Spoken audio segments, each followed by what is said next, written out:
Hey everybody, welcome back to the Dugout Talk Podcast. Last night, MLB.com dropped their first team power rankings of the year.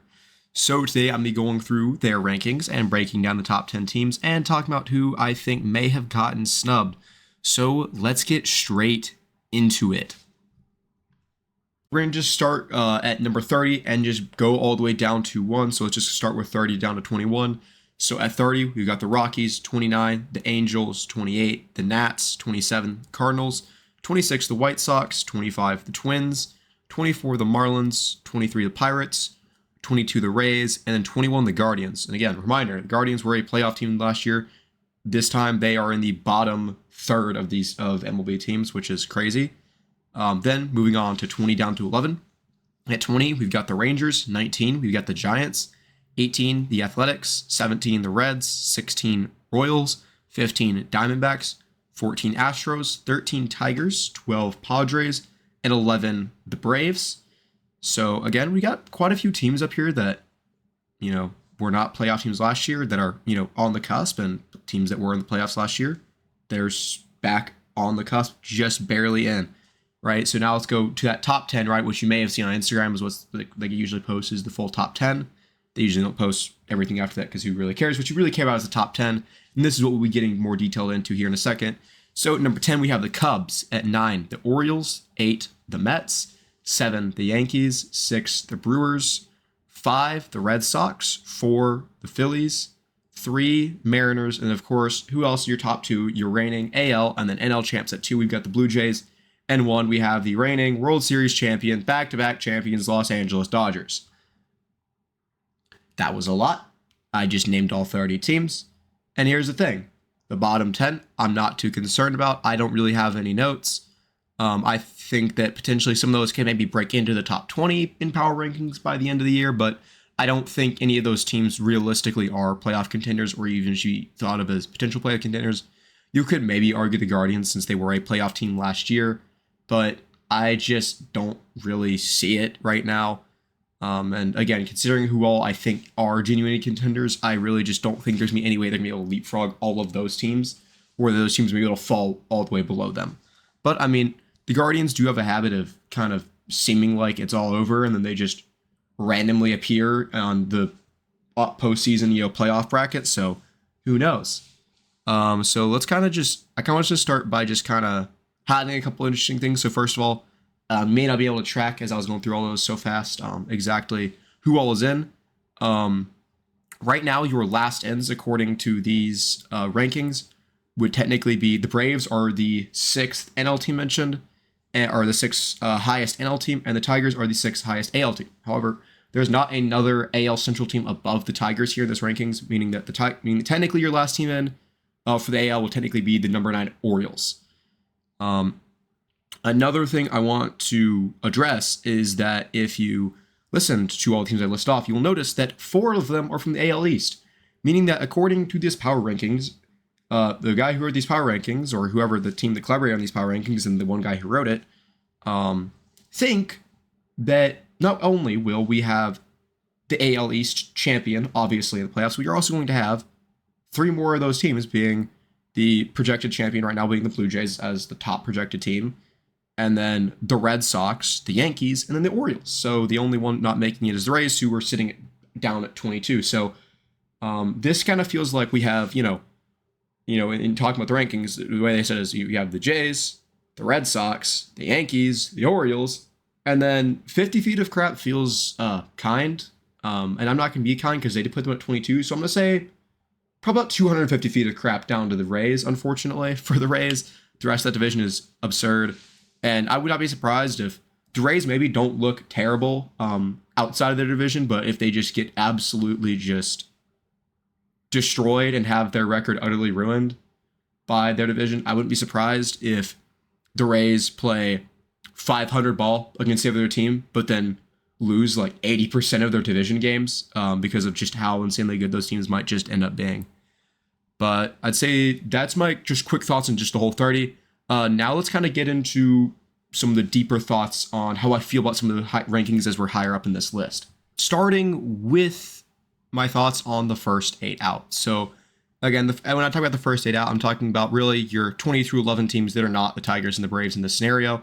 So that's me, the Rangers, the Giants, the Athletics, the Reds, the Royals, the D-backs, the Astros, and the Padres. The Astros and Padres currently being the first teams out according to these rankings. Obviously, the odds might say this or that, and then oh hey, this team actually has a much higher chance of making the playoffs. Maybe their power ranking states, but I'm just using these power rankings as just a seeding essentially at the moment. And so just kind of break down my thoughts on these. First of all, I'm going to say at number 20, I think the Rangers are getting absolutely sold short here. I think the Rangers are way better than number 20. I think that just how awful and unfortunate their season was last year. I think people are just giving that way too much credit, giving that away too much weight. I think that really that was an off year for them.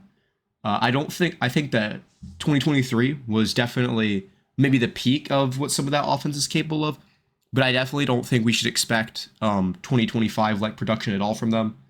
In 2024, ultimately they were heavily plagued by injuries, so I think honestly you should expect something. I think somewhere around if you can get a healthy 2024 kind of version of the Texas Rangers, I think that's definitely a team that has a very strong chance to go out and just grab a wild card. So I think 20 is a bit low. I personally think the Reds are too high. I don't see any way that the Reds claw their way back into a playoff spot this year. I genuinely think it really is just two solid teams in that Central Division, the Cubs and the Brewers. That's subject to change around a little bit depending on what those two teams do the rest of this offseason. But I do think that really is the only thing you should expect to see out of that division this year. And I think the Rangers really should probably leapfrog the Reds. They've got the Athletics at 18, which is, hey, good for the Athletics. They were, probably in the mid-20s to start last year. But, they have found themselves a lot of young talent, and I think they've poised themselves and placed themselves in a position very similar to that of the Orioles of a couple of years ago, where you're kind of going from being this absolute dumpster fire of an organization that just cannot win games and, is looking really bad, but then all of a sudden you get draft picks, you get some young talent, and they have some exciting seasons. You have a rookie of the year, and all of a sudden you look like you have the chance to be a competitor, and like you're maybe only a free agent signing or two away from being, hey, this team could legitimately go out and also be in contention for a wild card spot. And man, I would love to watch the Athletics go out and grab a wild card spot. That'd be a lot of fun to watch. And so I think that is definitely a possibility. So I think 18, honestly, hot take, 18 could legitimately be the Athletics floor. I think maybe realistically their floor is more like 20 or 21. But I think 18, realistically, I don't think they're going to fall too far from that. I think, if anything, the Athletics are going to rise from the spot at 18, maybe get into a 15, maybe even, mark my words, I think the Athletics could be a first team out this year. I legitimately do. I think they could be playing for a wild card spot, on September 28th of 2026. So I think the Athletics are also one of those teams that I think maybe are deserving to be better, a little bit higher. I think I can understand why they put the teams above them that they did. I'd say the Reds probably should go down, but I think, Royals and Diamondbacks above them is fine. And then the last one I kind of wanted to highlight here out of these teams that are out is the Astros. Is the Astros dynasty finally over? We're entering 2026 saying that the Astros are the first team out. And right, that doesn't mean they're not going to make the playoffs at all, right? And we've seen that the Astros have just been one of those teams where, your prime Patriots, right? Where if they're in, you'd be scared because Tom Brady's coming for you. But I just don't feel like, first of all, there's not a sport where you just have you have your Tom Brady, where you have your one, or your Patrick Mahomes, your one guy who is just gonna somehow lead this team. Baseball's just not like that. It's never really seemed to me to be like that, where it feels like year after year it's this guy. We have some guys who maybe are consistently good in the playoffs, right? Who will, by the end of their careers, be remembered as, playoff legends. I think, you want to look at a very recent example. Look at Freddie Freeman, right? What he did in each of the 3 World Series runs he's been a part of, right? His 2021 World Series run with the Braves, some of just huge clutch hits he had, and then of course, those walk-off home runs, the 24 and 25 World Series with the Dodgers, right? So, you do obviously occasionally have players like a Freddie Freeman, but I will say that in general, what we're really looking at here is probably not that. And I don't think they have anyone like that. And again, with, Kyle Tucker being gone, all last year, and now Framber Valdez hitting the free agent market. It's really kind of you don't really know. I don't really know what to think of them at the moment. So, but I think it really is the thing we should be talking about now. Is I think the Astros dynasty might just be over. I don't know if they have that same fire, and sure they've already gone out and they've tried to make some moves, but I think that as of right now, they're definitely not there yet. So I think 14 is fair. And I think that they definitely have the potential to, depending on what other teams do, to by opening day have fallen further from that spot rather than have moved up. I'd say that those are really my thoughts on the first 8 out. Now let's move into my thoughts on the top 10. I will also go ahead and include those first in playoff teams, or those last in playoff teams. So the Braves and the Tigers at 11 and 13 as well. I'll just kind of discuss my thoughts on all that, but we're really going to prioritize the top 10 here now into this section. So first of all, I want to just say again who the division winners will be and the wild card teams are going to be in this scenario. So your NL West champions in this scenario would be the Dodgers, NL Central, the Brewers, NL East would be the Phillies, and then for the AL we've got the Mariners taking the West, Tigers taking the Central, and Blue Jays taking the East. So your wild card teams would be from now we're going to work the AL. Your 4 seed would be the Red Sox, 5 seed Yankees, 6 seed Orioles. And then from the NL, you've got Mets in the 4 seed, Cubs as the 5, and Braves as the 6. Again, not going to focus too much here on the Tigers and Braves, although I think maybe the Tigers may be worth focusing on a little bit more since they are projected to win their division under these power rankings, or at least as the best team in that division. You kind of expect the best team in the division to win, again, like I said. You can technically say, well, just because they're the top ranked team in the division doesn't necessarily mean they're going to win it. Well, yeah, I'm going to just go ahead and use it as a ranking and a seeding for that, and just kind of discussing why I think that's the case. But anyways, first of all, I think that top 5, I frankly have no issue with.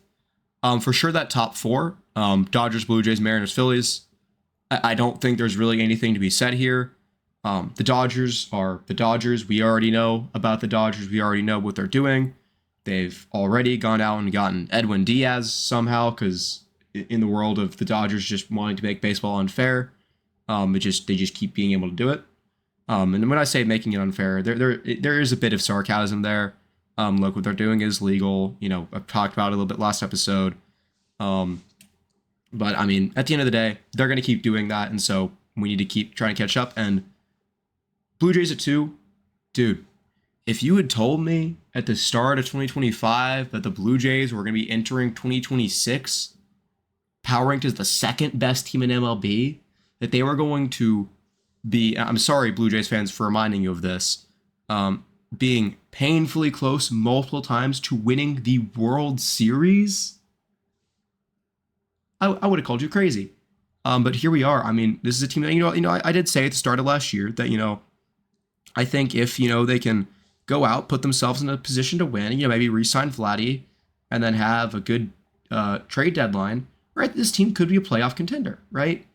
And then they went out and did all of those things, except they weren't just barely over 500. They were like one of the best teams in the AL East, proceeded to take the AL 1 seed, stomp every team seemingly stomp on every team all the way up to the CS, then, have a phenomenal ALCS against the Mariners that was just so entertaining, and then have an incredibly entertaining World Series against the Dodgers that, again, could have gone either way, and they almost won multiple times, even in that final game or in games prior. So, I mean, dude, that was such a crazy turnaround, and they've come off the back of that and have said, this is a team that, like I said, at the start of last year, could have been at the end of their window, right? That, if they don't get it done this year, who knows where they're going to be next? And they went out, had a phenomenal year, and they said, okay, we're here to stay and we're here to play with the big dogs. And they've gone out and they've signed Dylan Cease and then a pitcher out of Japan. And, obviously I think it'd be great for them to go and add an offensive piece, but I don't really think they need to. I mean, we saw how good their offense was last year. We saw how good that team was last year. And all I've done is make it better. And that is exciting. So I think, 1 and 2, pretty easy. I'm also really not going to argue 3 and 4. The Mariners were excellent last year. They maybe could get a bit better about not being so Cal Raleigh heavy. I think Julio Rodriguez still has something to prove, at least in my book. Phillies, yeah, fair. I think the Phillies at 4 is valid. They re-signed Schwarber. They got that job done. I think if they don't re-sign Schwarber, right, it's a different conversation, but they did. So I'd say they definitely deserve to be up there. Red Sox at 5. I'm iffy on whether or not I feel like this is high. I will say the Red Sox. I really, really like the Red Sox. I think I had them as my AL East champion last year, but I don't think that. I don't know that 5. I don't know. I'm iffy whether I feel like 5 is high. I do really, really like this team, especially when you're talking about potential of some of their guys to get healthy. Also, again, remembering that now you're going to get a full season of Roman Anthony and get to see what a full season of Roman Anthony looks like. And so I think the Red Sox are going to be another extremely exciting team. The Brewers at 6. I'm going to say I don't think the Brewers are going to be winning the East again or the Central again. I think really if the Cubs do need to make some moves, but I think if the Cubs can make those moves, which I think they will, because I think the Cubs want to make those moves, I think you can expect to see the Cubs back atop of that Central Division this year.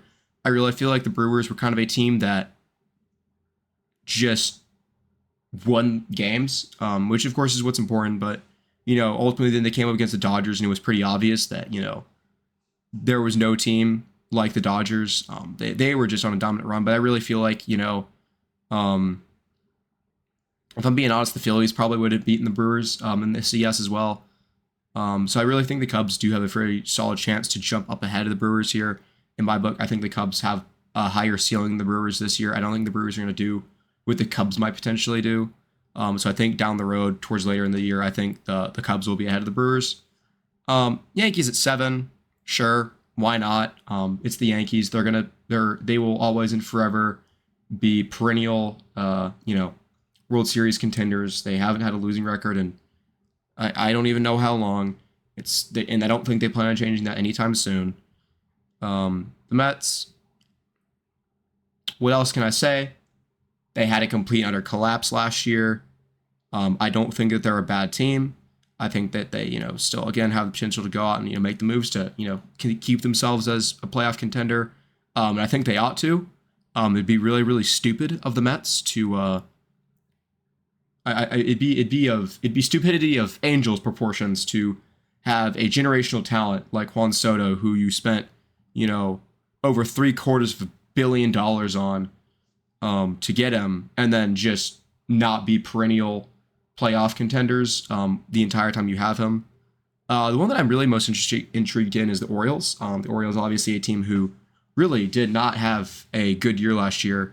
And we kind of said at the start of the year that, the Orioles were a team that were going to have to overcome being all offense, no defense. That, no pitching. They don't know defense. They have a solid defense, but they just did not have sufficient pitching. And they were going to have the best offense in the league to probably even be, or like a top 3 offense in the league to even be a playoff team. And they simply didn't have a top 3 offense in the league. And as such, we're not a playoff team. And they've gone out and they've added pieces. And it seems like they, again, are in a situation where they're saying, okay, we really quite desperately, we cannot waste this young talent. We cannot let this young talent hit free agency. So we have to go in, add to the rotation, re-sign Zach Eflin, right? And then, go out and make, a signing. Orioles getting Pete Alonso, I saw that come across my phone, and I was instantly like, oh, the Orioles still want to be here. They also still want to hang with the big dogs. And this is why I didn't instantly say the wild card spots all being occupied by AL East teams is insane, because it's honestly not. When you look at, what they're competing with, I'd say really your best competitors are probably the Astros, the Royals, and the Rangers, right? Are really those 3 teams that I think could go in and take one of those spots from them. And honestly, again, you look at how they have them power ranked, not likely, because just how good these 3 teams are, especially if they keep kind of the mindsets that they seem to be having right now. I think the Orioles definitely do have a very high chance of being that last team, because I think, again, what you're probably looking at is even unless they go out and make a big pitching free agent signing, which, by the way, there's a lot of pitching still available, so they definitely could still go out and do that and really, I think, move them up to where it's no longer they're the last team in, because they are going to have to kind of overcome in a similar way where it's The pitching is going to be, below average, but they're going to have a great offense, so it's going to carry them above the line. I think they could potentially, with just one solid starting pitcher, free agent signing, maybe like just decent reliever as well, move themselves into, they're maybe last 10, but it's really just because of how good what's above them is, not because they're going to struggle to get in, because this is also a really good team. I think that's really all I have on these today. Other than I do kind of want to hit on the Braves real quick. As a Braves fan, I'm personally excited to see us back kind of in the talk, right? Obviously, last year was not at all what we wanted to see. And, I kind of called it pretty early that, I said in our, preseason predictions that I thought the Braves were going to win the East. I kind of said that half-heartedly and not really thinking it to be true. I really felt like, and I was kind of assuming the best, the way it felt like the Braves were. I kind of really said, especially in private conversations, that I really felt like the Braves were, I didn't expect them to be as bad as they were, but I really didn't expect the Braves to be anything above a fighting for a wild card team last year. I don't think they're anything more than that this year as of right now. I think the Braves are being a bit more conservative given kind of some of the factors that I laid out last episode. But it's exciting to see them back. They've obviously already gone out. They, went out and re-signed Ha-Seong Kim, which I think was a good move. They also, went out and grabbed Robert Suarez, which is good to bolster the bullpen. But yeah, I think overall I'm really quite happy with these rankings. Not really a lot of things that I'm particularly upset by. I think, one I didn't talk about enough is I think maybe the D-backs have potential to kind of move up in there as well. The Padres, first out, I think they reasonably are going to fight their way into, they're definitely going to be, I think also playing for a wild card spot into, late September.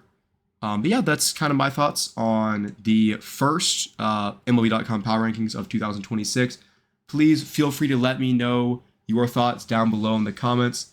Thank you guys for listening and have a great weekend.